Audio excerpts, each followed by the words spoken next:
नमस्कार दर्शकों, आपके साथ मैं हूं विवेक शर्मा और आप देख रहे हैं उत्तर बंगाल एवं सिक्किम का leading news channel SK live. आज के दिनों के समाचार के प्रस्तुत करता है संजीवनी फसल को सुरक्षा कवच किसानहरूको निम्ति वरदान।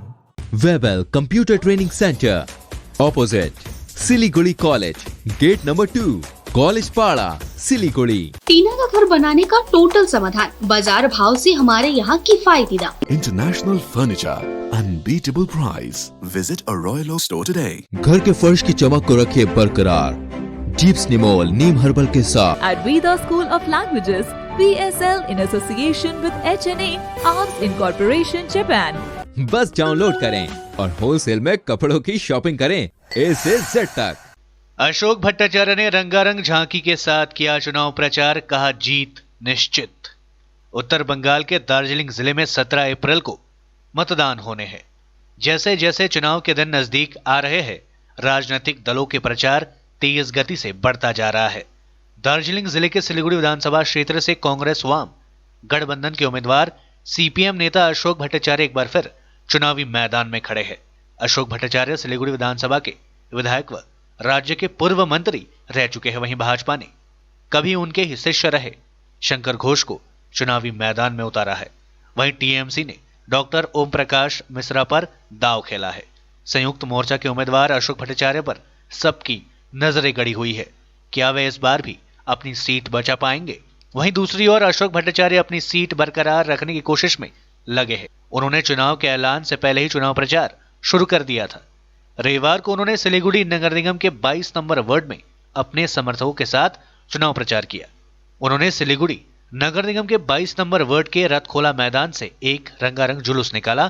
भट्टाचार्य अपनी जीत के प्रति पूरी तरह आशान्वित दिख रहे हैं। वे लंबे समय तक सिलीगुड़ी नगर निगम के मेयर थे। उन्होंने शहर के लोगों के लिए विभिन्न काम किए हैं। इसके अलावा उन्होंने शहर के विकास के लिए विभिन्न परियोजनाओं को लागू किया है। यही कारण है कि उन्हें अपनी जीत निश्चित दिख रही है। अशोक भट्टाचार्य ने कहा, चुनाव प्रचार के दौरान उन्हें लोगों का जबरदस्त रेस्पॉन्स और समर्थन मिल रहा है। नए नए लोग उनके साथ जुड़ रहे हैं। খুবই ভালো বুঝছি, নির্বাচনে যত এগোচ্ছে তত মানুষ নতুন নতুন মানুষ আমাদের পক্ষে আসছে। যে মানুষরা অতীতে আমাদের পক্ষে ছিল না সেই মানুষরাও স্বতঃস্ফূর্তভাবে আমাদের পক্ষে আসছে। সে তৃণমূলের সমর্থক হতে পারে, বিজেপির সমর্থক হতে পারে, সে বামপন্থী হতে পারে, ডানপন্থী হতে পারে, কোনো রাজনীতি না করতে পারে। সবাই এটা ফিল করছে যে শিলিগুড়িতে বামফ্রন্ট প্রার্থীকেই ভোটটা দেওয়া উচিত। এই ফিলিংসটা একটা গ্রো করেছে। এটাই হচ্ছে খুব ভালো। নির্বাচনের পক্ষে এই যে পপুলার ভোট, জনপ্রিয় ভোট পাওয়ার ক্ষেত্রে এটা খুব গুরুত্বপূর্ণ। এটা আমরা একটা খুব ভালো রেসপন্স আমরা লক্ষ্য করছি। এবং শুধু আমরা আমাদের মতন করে প্রচার করছি তা না, কিন্তু বহু মানুষ নিজের নিজের মতন করে প্রচার করছে। তারা রাজনীতি করে না, দল করে না, তারা বলছে না সংযুক্ত মোর্চা কি জেতাতে হবে, এই কথাটা বলছে। বিজেপি দলের তো কত বছর হয়ে গেছে, 30 বছর হয়ে গেছে। বিজেপি দল 7 বছর ধরে সরকারে আছে। এই মহানন্দা অ্যাকশন প্ল্যানটা তো কেন্দ্রীয় সরকারের প্রকল্প, NGRBA, national Ganga river basin authority. সেখানে আমি অন্তর্ভুক্ত করেছিলাম এটার মধ্যে ইউপিএ গভর্নমেন্ট। আর এই গভর্নমেন্ট আসার পরে এই যে বিজেপি সরকার আসার পরে এই শিলিগুড়িকে এরা বাদ দিয়ে দিয়েছে। তো ওনারা একবারের জন্য কথা বলেছেন। 18 জন এমপি আছেন উত্তরবঙ্গে 7 জন এমপি আছেন বিজেপি। কোনো একজন বিজেপির এমপি শিলিগুড়ির এই বিষয় নিয়ে, শিলিগুড়ির ড্রিঙ্কিং ওয়াটার, শিলিগুড়ির আমরুতের প্রকল্পে শিলিগুড়িতে অন্তর্ভুক্ত করা, মহানন্দা অ্যাকশন প্ল্যানের বিষয়তে, বা শিলিগুড়ির যে NHI সেটাকে করতে হবে, বা মাল্লাগুড়ির ট্রাফিক ইত্যাদি সবই তো কেন্দ্র সরকারের ছিল। কেউ কখনো উদ্যোগ নিচ্ছে? কোনো ওনার হঠাৎ করে এখন মনে পড়লো এটা ভোটের আগে? তাহলে এতদিন বলেননি কেন? नंदीग्राम में भारी मतों से पराजित होगी दीदी। टीएमसी के शासन में बंगाल में न उद्योग लगे न निवेश आया। भाजपा की सरकार बनने के बाद पश्चिम बंगाल को बनाया जाएगा सोनार बंगाल। ये बातें कही है भाजपा के नेता शुभेंदु अधिकारी ने। उत्तर बंगाल के कूचबिहार में भाजपा की एक चुनावी जनसभा को संबोधित करते हुए भाजपा नेता शुभेंदु अधिकारी ने तृणमूल सुप्रीमो एवं राज्य के मुख्यमंत्री पर जमकर हमला बोला। शुभेंदु अधिकारी ने मुख्यमंत्री पर तंज कसते हुए कहा, वे नंदीग्राम में मुख्यमंत्री के खिलाफ चुनाव लड़ रहे हैं। नंदीग्राम के लोगों में भाजपा को लेकर जबरदस्त उत्साह है। उन्होंने दोनों हाथों से भाजपा को आशीर्वाद दिया है। इसके साथ ही उन्होंने कहा, नंदीग्राम से मुख्यमंत्री ममता बनर्जी चुनाव हार रही है। वे काफी वोटों के अंतर से नंदीग्राम से चुनाव हारेंगी। शुभेंदु अधिकारी ने कहा, 10 वर्षों में 2 करोड़ बेरोजगार युवाओं को नौकरी नहीं मिली। उन्होंने कहा, नौकरी तो दूर की बात, मुख्यमंत्री ने 5.5 लाख स्थायी पद भी खत्म कर दिया। उन्होंने लोगों का सर्वनाश कर दिया। इसके बदले उन्होंने कॉन्ट्रैक्चुअल नौकरी का इंतजाम किया। उन्होंने मुख्यमंत्री ममता बनर्जी को माननीय कहकर संबोधित करते हुए कहा, राज्य में एक उद्योग भी स्थापित नहीं कर पाई। बंगाल में कोई बड़ा निवेश नहीं ला सकी, लेकिन दूसरी तरफ पश्चिम बंगाल में 3 करोड़ लोगों के रुपए चीट फंड में चला गया। गौरतलब है कि कभी तृणमूल कांग्रेस के दिग्गज नेता शुभेंदु अधिकारी ममता बनर्जी के काफी करीबी माने जाते थे। दिसंबर महीने में उन्होंने तृणमूल छोड़कर भाजपा का दामन थाम लिया। शुभेंदु अधिकारी ने कहा कि भाजपा किसी की नागरिकता नहीं छीनेगी, बल्कि दूसरे देशों से आए शरणार्थियों को नागरिकता देने की बात कह रही है। उन्होंने कहा, भाजपा सबका साथ सबका विश्वास की नीति पर चलती है। उन्होंने कहा, बंगाल में भाजपा की सरकार बनने के बाद किसान निधि योजना के पैसे किसानों को दिए जाएंगे। उत्तर बंगाल में एम्स बनेगा, लड़कियों को मुफ्त शिक्षा दी जाएगी। प्रधानमंत्री मोदी के नेतृत्व में बंगाल को सोनार बंगाल बनाया जाएगा। उन्होंने कहा, लोकसभा चुनाव में उत्तर बंगाल की जनता ने भाजपा का पूरा समर्थन किया। अब विधानसभा चुनाव में भी वे अपना आशीर्वाद दे। আর কেন্দ্রীয় সরকারের এই কর্মসূচি এরা নাম দিয়ে দিয়েছে খাদ্য সাথী। পশ্চিম বাংলার লোককে ভুল বুঝিয়ে মিথ্যাচার। একটা মুখ্যমন্ত্রীর ভাষা মারা বলুন দিদিরা বলুন। একটা মুখ্যমন্ত্রী প্রত্যেক সভায় গিয়ে প্রধানমন্ত্রীকে সালা বলছেন, স্বরাষ্ট্রমন্ত্রীকে হদল কুতকুত বলছেন, চাড্ডাজিকে নাড্ডা হাড্ডা চাড্ডা বলছেন। এটা কোনো মুখ্যমন্ত্রীর ভাষা আমরা বিধান রায়কে দেখিনি, অজয় মুখার্জিকে দেখিনি, সিদ্ধার্থ রায়কে দেখেছি, জ্যোতিবাবুকে দেখেছি। তারা কখনো এই ধরনের ভাষা কোন সভা সমিতিতে প্রয়োগ করেছেন বলে আমরা দেখিনি। তাই বাংলার কৃষ্টি সংস্কৃতি সব বদলে দিতে চায় এরা। অন্যদিকে ভারতীয় জনতা পার্টি আজকে তার নেতা অমিত শাহ পরিবর্তন যাত্রা যেদিন শুরু করেছিলেন, এইখান থেকে কি বলেছিলেন যে এখানে রাজবংশী সমাজের একাডেমির জন্য তারা 500 কোটি টাকার প্রজেক্ট আমরা আনবো। মদন মোহনজিও মন্দিরকে তাকে কেন্দ্র করে আন্তর্জাতিক তীর্থক্ষেত্র আমরা গড়ে তুলব। রাজবংশী সমাজের মর্যাদা আমরা দেব।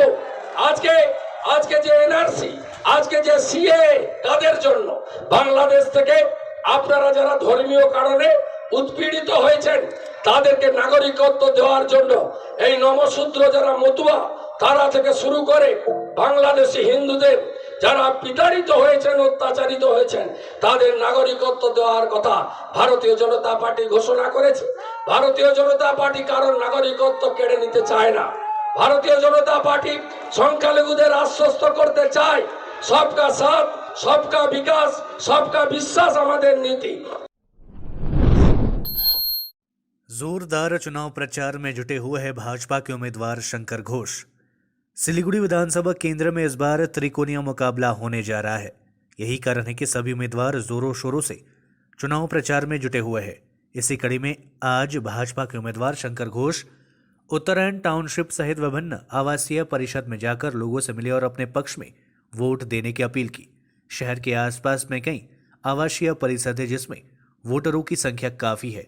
इसी को ध्यान में रखकर अब शंकर घोष लगातार इन आवासीय परिसरों में जा रहे हैं और चुनाव प्रचार कर रहे हैं। दरअसल इस बार उनका मुकाबला संयुक्त मोर्चा के उम्मीदवार और उनके गुरु रह चुके अशोक नारायण भट्टाचार्य और तृणमूल कांग्रेस के डॉक्टर ओम प्रकाश मिश्रा से है। শিলিগুড়ি থেকে দূরে, শিলিগুড়িকে এতটা এক্সপ্যান্ড করা হবে, অ্যাকচুয়ালি শিলিগুড়ি সাব ডিভিশনের মধ্যেই সমস্ত কিছু। শিলিগুড়ি আমাদের যে কর্পোরেশন এরিয়া আছে, it will be expanded in time. তো উত্তরায়ণ তো এখানে যারা আছেন তারা শিলিগুড়ির অংশ হিসেবেই নিজেদেরকে মনে করেন। আমাদের বন্ধুবান্ধবরা আছে, বড়রা আছে। আর সবথেকে বড় কথা, এই পরিবেশটা হচ্ছে সকালবেলায় সত্যি ভালো লাগে। যে কোনো জায়গায় সকালবেলা হাঁটলে তার একটা আলাদা আনন্দ আছে। গাছ, পাখির আওয়াজ আর শব্দ কম, এই তিনটে জিনিসের মিলন যেখানটা আছে সেই জায়গাটায় সকালে সূর্য ওঠা, দেখা, সবার সাথে কথা বলা, হাসি মুখ, এগুলো ভীষণ পছন্দের, ফলে সেগুলো নেই। সে প্রচুর মানুষ আছেন যারা শিলিগুড়ির সাথে মানে সোকল শিলিগুড়ির ইলেকটোরাল এরিয়ার সাথে যুক্ত, ফলে আমার কাছে এটা নিজের ঘরের মতন। একদম আমাদের প্রায়োরিটি লিস্টে তো দার্জিলিং মোড়ের ফ্লাইওভার আছে, আমাদের প্রায়োরিটি লিস্টে আছে এখানে আমি যতটুকু শুনলাম যে একটা ভয়ের বাতাবরণ কাজ করে কথা বলার ক্ষেত্রে, বিশেষ করে বিজনেসম্যানদের মধ্যে। তো এইগুলোকে মুক্ত করা, আমি মনে করি যে মানুষের জীবন একদম সহজ সরল হোক, স্মুথ লিভিং হোক, সেখানে যে যার কাজটা করছে সে তার কাজটা সুন্দরভাবে করতে পারলেই হলো, হ্যাজার্ডাস না হলেই হলো। এগুলোকে এনশিওর করাটাই মনে হয় আমার দরকার। তো সেইগুলোর সাথে সাথে সবার সাজেশনগুলো নিচ্ছিলাম, যে দার্জিলিং মোড়ের কথা, সবাই বলছে 1-1.5 ঘন্টা লাগে, মানে ঘুরিয়ে যেতে হয়। माटीगढ़ा नक्सलबड़ी विधानसभा केंद्र से तृणमूल कांग्रेस के उम्मीदवार राजेंद्र सुंदास ने कदमतला और मेडिकल मोड़ इलाके में जाकर किया चुनाव प्रचार। तृणमूल कांग्रेस के द्वारा देर से ही सही लेकिन माटीगढ़ा नक्सलबाड़ी केंद्र से उम्मीदवार बनाए जाने के बाद राजेंद्र सुंदास जोरदार तरीके से चुनाव प्रचार में जुटे हुए हैं। इसी कड़ी में आज रविवार सुबह कदमतला मेडिकल मोड़ इलाके में वे गए थे और वहां पर लोगों से घर घर जाकर मिले और उनसे बातचीत करने के बाद अपने पक्ष में वोट करने की अपील की। इसके बाद वे बेलगाची, जाबरा मोड़, नेरपानी सहित अन्य इलाकों में गए और लोगों से मिलकर अपने पक्ष में वोट करने की अपील की। अच्छी बात यह है कि उन्हें लोगों का जन समर्थन काफी मिल रहा है। माटीगढ़ा नक्सलबाड़ी से भाजपा उम्मीदवार आनंदमय बर्मन ने चाय इलाकों में जमकर किया चुनाव प्रचार। जैसे जैसे चुनाव नजदीक आता जा रहा है, चुनाव प्रचार भी जोर पकड़ता जा रहा है। सभी उम्मीदवार एड़ी चोटी का जोर लगा रहे हैं। इसी कड़ी में दार्जिलिंग जिले के माटीगढ़ा नक्सलबाड़ी विधानसभा क्षेत्र से भाजपा उम्मीदवार आनंदमय बर्मन भी सुबह से लेकर शाम तक चुनाव प्रचार कर रहे हैं। आज रविवार वहां चुनाव प्रचार करने के लिए मोहर गांव चाय बागान पहुंचे थे। उनके साथ काफी संख्या में भाजपा कर्मी भी थे। मोहर गांव चाय बागान में बागान श्रमिकों को संबोधित करते हुए उन्होंने कहा कि भाजपा के सत्ता में आने के बाद चाय बागान श्रमिकों की न्यूनतम मजदूरी प्रदान करने के साथ ही उनकी सभी समस्याओं का समाधान किया जाएगा। लेते छोटा सा ब्रेक, फिर मिलेंगे ब्रेक के बाद। अब वक्त आ गया है अपने सपनों को एक नई पहचान देने का।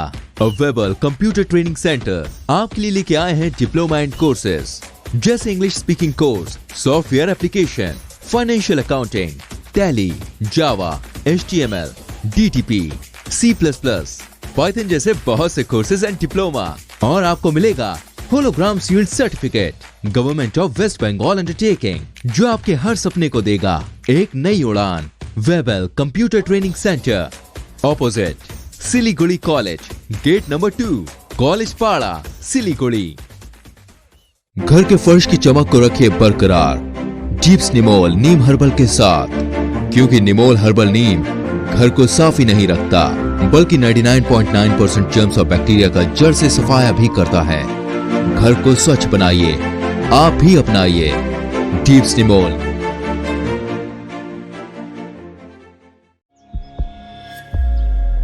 Are you dreaming to wake up under the calming Turkish skies? Make it a reality and bring home the Turkish collection from Royal Oak. Just a click away. International furniture, unbeatable price. Visit a Royal Oak store today. 50 से 70% कम कीमतों पर Orchid building opposite Vega circle, 2.5 mile, Sevoke road, Siliguri. जैविक राज्य सिक्किमको अनुपम उपहार सञ्जीवनी, विश्वकै पहिलो कीटनाशक औषधि जसको एकै स्प्रेले भ्याक्सिन सरह काम गर्छ र फसलमा लाग्ने विभिन्न भाइरस, ब्याक्टेरिया र फंगसबाट हुने समस्त रोगहरू साथै पातको रस चुस्ने किराहरू समेत नियन्त्रण गर्छ, जो रासायनिक कीटनाशक भन्दा अझै किफायती र प्रभावकारी छ। फसल कुनै होस्, रोग कुनै पनि होस्, एकपल्ट अवश्य प्रयोग गर्नुहोस्, सोचे भन्दा बढी लाभ पाउनुहुनेछ। सञ्जीवनी फसलको सुरक्षा कवच, किसानहरूको निम्ति वरदान। Looking for an opportunity to work in Japan? We have exciting employment opportunities, especially in industries like nursing, caregiver, manufacturing and construction. Advantages of working in Japan: better pay packages, better quality of life, better employee welfare and protection, high professionalism and work ethics, respect and dignity of labor, learning the best technology in the world. That is where we come in at Veda School of Languages, VSL, in association with HNA, Arms Incorporation, Japan. Call us at 9911 546021. क्या आपके कपड़ों का business है और आप दुकान में भीड़ भाड़ से बहुत परेशान हैं और सामान लाने का समय नहीं है? तो समझो आपकी टेंशन खत्म। अब डाउनलोड करें A से Z तक ऐप, इंडिया का अपना होलसेल शॉपिंग ऐप। बस डाउनलोड करें और होलसेल में कपड़ों की शॉपिंग करें A से Z तक। टीना का घर बनाने का टोटल समाधान, बाजार भाव से हमारे यहाँ किफायती दाम। घर, दुकान, मकान, गोदाम बनाने के लिए टीना, प्रोफाइल सीट, रंगीन टीना, पाइप आदि सामान की नई दुकान टीना लगाने के लिए मिस्त्री भी हमारे यहाँ है उपलब्ध। Mahavir steel, 3rd mile, Vega mall के सामने, Chowdhury compound. Contact number 9709 970981। SK live ही बेस्ट ऑप्शन है। एसके लाइव का इस क्षेत्र में 24 घंटा टेलीविजन, एंड्रॉइड ऐप और वेबसाइट पर प्रसारण होता है। सोशल मीडिया पर भी हम उपलब्ध हैं। हमारी व्यूवरशिप 9 लाख से अधिक है। सिक्किम, हैथवे और NXT डिजिटल पर, दार्जिलिंग और कालिम्पोंग में दोनों हैथवे और CCN सेटअप बॉक्स पर, क्लामपुर से लेके मैनागुड़ी हैथवे पर, सिटी केबल पर, सिलीगुड़ी और आसपास, नक्सलबाड़ी से पानी टंकी तक NXT डिजिटल में। तो सोचिए नहीं, कॉल करें 7908554308। ब्रेक के बाद आप सभी का स्वागत है। बढ़ते हैं खबरों की तरफ। काल बनकर आया कोरोना संक्रमण, 24 घंटे में देश में आए रिकॉर्ड तोड़ 93,000 नए केसेस, एक्टिव केस करीब 7 लाख के पार। कोरोना संक्रमितों की संख्या के हिसाब से भारत दुनिया का तीसरा सबसे प्रभावित देश बन गया है। रिकवरी दुनिया में अमेरिका के बाद सबसे ज्यादा भारत में हुई है। मौत के मामलों में अमेरिका, ब्राजील और मेक्सिको के बाद भारत का नंबर आता है। देश में कोरोना संक्रमण के मामलों में एक बार फिर रिकॉर्ड तोड़ बढ़ोतरी हुई है।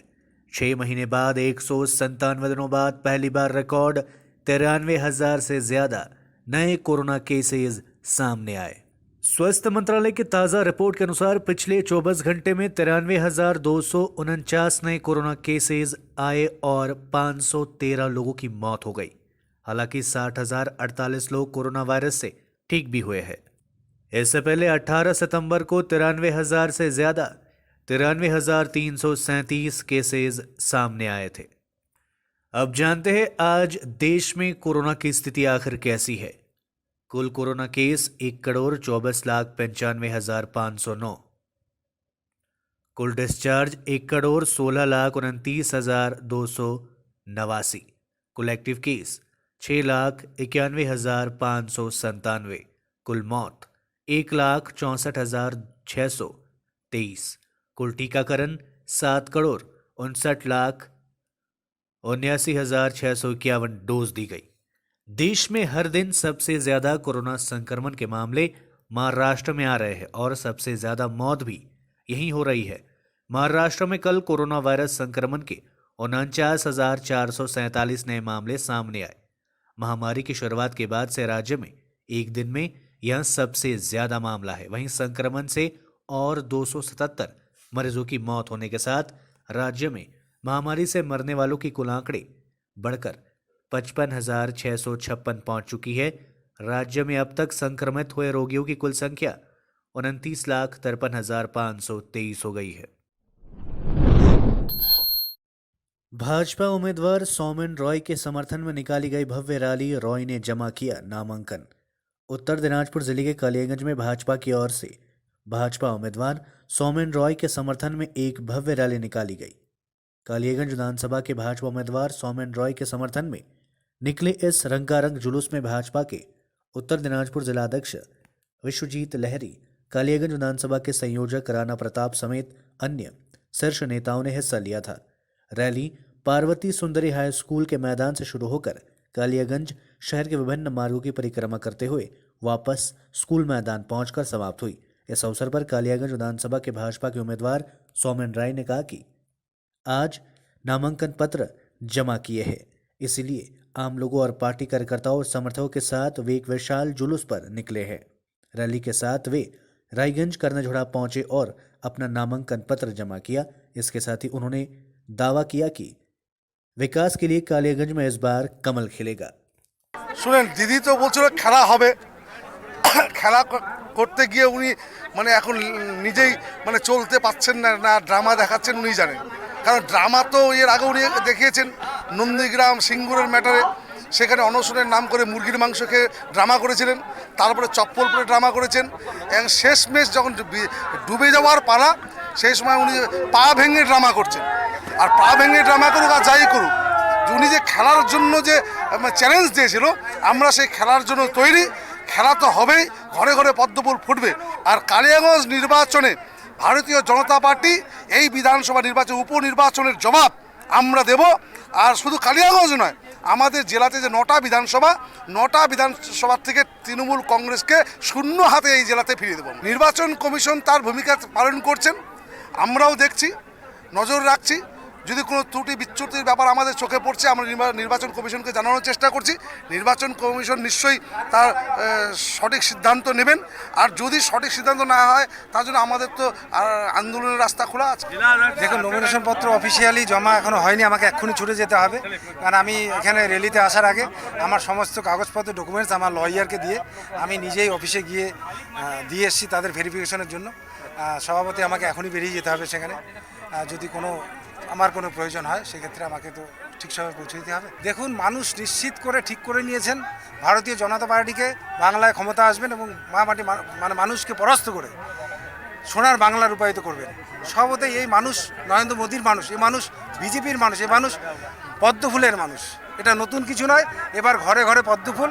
সুতরাং আমরা 200-র উপরে সিটে বিজয়ী হয়ে আমরা সোনার বাংলা করার লক্ষ্যে। टीएमसी उम्मीदवार पासंग लामा ने दल बदलों पर किया कटाक्ष, कहा खुजली की तरह है ऐसे लोग। विधानसभा चुनाव से पहले अलीपुरद्वार में तृणमूल के दिग्गज नेता मोहन शर्मा और उनके समर्थक भाजपा में शामिल हो गए। शुक्रवार को उन्होंने अमित शाह की बैठक में भाजपा का झंडा थामा। कालचिनी विधानसभा सीट के तृणमूल कांग्रेस के उम्मीदवार पासंग लामा ने शनिवार को बिना नाम लिए अपने स्वार्थ के लिए पार्टी बदलने वालों की आलोचना की। पासंग लामा ने कहा कि दल बदलू लोग खुजली की तरह है। उन्होंने कहा ऐसे लोगों के पार्टी छोड़ने से पार्टी को नया जीवन मिला। दूसरी ओर मोहन शर्मा के साथ भाजपा में शामिल होने वाले तृणमूल कांग्रेस के पूर्व सह-अध्यक्ष असीम मजुमदार ने पासंग लामा पर पलटवार किया। उन्होंने कहा 2 मई के चुनाव परिणाम आने के बाद पासंग लामा की हालत देखने लायक होगी। এটা তো সবাই জানে, আপনারা দেখেছেন যেভাবে কালকে ওনারা যে মিস্টার এখন 10% থেকে 4% আছে, যে মিস্টার 4% ছিলেন উনি বিজেপির ঝান্ডা ধরেছে। সেই সময় কালকে জন সাহেব, যে আপনারা জানেন বগানের লোক কেউ যায় না, ও আমাদের টিভি ছাড়ে জনতারা। কালকে আমি তো জানতাম না কি ও মিস্টার 4% ঝান্ডা ধরেছে বিজেপির। সঙ্গে সঙ্গে জয়গাঁও আমাদের যে জন সাহেব নিয়ে র্যালি হয়েছে, আর আমাদের কালচিনি হ্যামিল্টন থেকে যে কালচিনি পর্যন্ত যে চায় শ্রমিকরা সব মানে একবদ্ধ হয়ে লম্বদ হয়ে চলে আসে, যে র্যালি করেছে ওটা থেকে প্রুফ হয়ে গেছে। ওনার যাওয়াতে লোক কত খুশি আনন্দ আছে। তৃণমূল কংগ্রেস ওকে যে দায়িত্ব দলের দায়িত্ব দিয়েছে, ডিস্ট্রিক্ট কোঅর্ডিনেটর করেছে, বিভিন্ন রকম আইপ্যাকের কর্মসূচি করেছে, তখন থেকে তার মুখের ভাষা, যে সমস্ত ভাষা কুরুচিকর ভাষা ব্যবহার করে মানুষের কাছে এখন প্রার্থী হিসেবে ভোট চেতে যাচ্ছে, এটাতে যারা শিক্ষিত, ভদ্র, মার্জিত অনেক ভোটার আছে, যারা আদিবাসী, নেপালি, বাঙালি, বিহারি, বিভিন্ন সমাজের বিভিন্ন স্তরের মানুষরা, তার এই কুরুচিকর ভাষার জবাব 2রা মে যখন ব্যালট বাক্স ওপেন হবে, মেশিন খুলবে, তখন সেই জবাবটা পেয়ে যাবে। ওয়াকওভার পেলো কি পেলো না এর জবাবটা এখন হয় না। এটা জবাব যখন ইভিএম খুলবে 2রা মেতে, তখন সে ওয়াকওভার পেলো না কি পেলো সেটা সে নিজেই বুঝবে। এটা এখন তো বলার 4% বলে আখ্যা দিচ্ছে। 4% কাদের 4% বলছে জানি না। আমরা তো দীর্ঘদিন ধরে এখানে রাজনীতি করেছি, ওর রাজনৈতিক প্রেক্ষাপট, ওর রাজনৈতিক ওর অভিজ্ঞতা রাজনীতি কি নিয়ে সেটা তো সবাই জানে, এই এলাকার মানুষ সকলে জানে। সুতরাং এখানে 4%, 5% বা 40%-এর কথা না। छत्तीसगढ़ में नक्सली हमले के बाद से अभी भी लापता है 21 जवान। 5 शहीदों में से 2 की बॉडी बरामद। 700 जवानों को घेरकर नक्सलियों ने किया था हमला। बस्तर के बीजापुर में शनिवार को नक्सलियों से हुई मुठभेड़ में शहीद हुए 5 जवानों में से 2 की बॉडी मिल गई है। मुठभेड़ के बाद 21 जवान लापता है। करीब 700 जवानों को नक्सलियों ने बीजापुर के तरम इलाके में जोनागुड़ा पहाड़ियों के पास घेर लिया था। 3 घंटे तक चली मुठभेड़ में 9 नक्सली भी मारे गए हैं। करीब 30 जवान घायल हुए हैं। सुरक्षा बलों को जोनागुड़ा की पहाड़ियों पर नक्सलियों के डेरा जमने की सूचना मिली थी। शुक्रवार रात को ही सीआरपीएफ के कोबरा कमांडो, सीआरपीएफ बस्तरिया बटालियन और स्पेशल टास्क फोर्स के 2000 जवानों ने ऑपरेशन शुरू किया था, लेकिन शनिवार को नक्सलियों ने 700 जवानों को घेरकर 3 ओर से फायरिंग की थी। प्रधानमंत्री मोदी ने जवानों के शहीद होने पर दुख जताया है। उन्होंने कहा कि जवानों के बलिदान को कभी नहीं भुलाया जाएगा। कोरोना के बढ़ते मामलों के बीच बांग्लादेश में 7 दिनों का लॉकडाउन, अदालत से लेकर दफ्तर तक सब बंद। बांग्लादेश सरकार ने कोरोना वायरस के बढ़ते मामलों को देखते हुए देश भर में सोमवार से 1 हफ्ते तक देशव्यापी लॉकडाउन का आदेश दिया है। ढाका ट्राइब्यून अखबार के हवाले से बताया गया कि बांग्लादेश के सड़क परिवहन मंत्री ओबेदुल कादिर ने शनिवार को पत्रकारों संग बातचीत में यह जानकारी दी। बांग्लादेश में शुक्रवार को कोरोना वायरस के 6,830 नए मामले दर्ज किए गए थे, जो एक दिन में सबसे अधिक संख्या है। देश में कोरोना वायरस के कुल मामलों की संख्या 6,24,594 है। सरकार की ओर से जारी आंकड़ों के मुताबिक 24 घंटे में 50 नई मौतों से मरने वालों का आंकड़ा बढ़कर 9,155 हो गई है। इससे पहले बुधवार को कोरोना वायरस के 5,358 नए मामले दर्ज किए गए थे, जो पिछले साल मार्च में देश में महामारी के बाद सबसे अधिक एक दिवसीय उछाल है। सत्तारूढ़ अवामी लीग के महासचिव कादिर ने कहा कि कोरोना वायरस के प्रसार को रोकने के लिए सरकार ने सोमवार से 7 दिनों के लॉकडाउन को लागू करने का फैसला लिया है, क्योंकि देश भर में मौतों के मामले लगातार बढ़ते जा रहे हैं। हालांकि यह आदेश आपातकालीन सेवाओं पर लागू नहीं हो। आज के लिए बस इतना ही। तमाम खबरों के लिए देखते रहिए SK लाइव, आपका समय, आपकी खबर। धन्यवाद।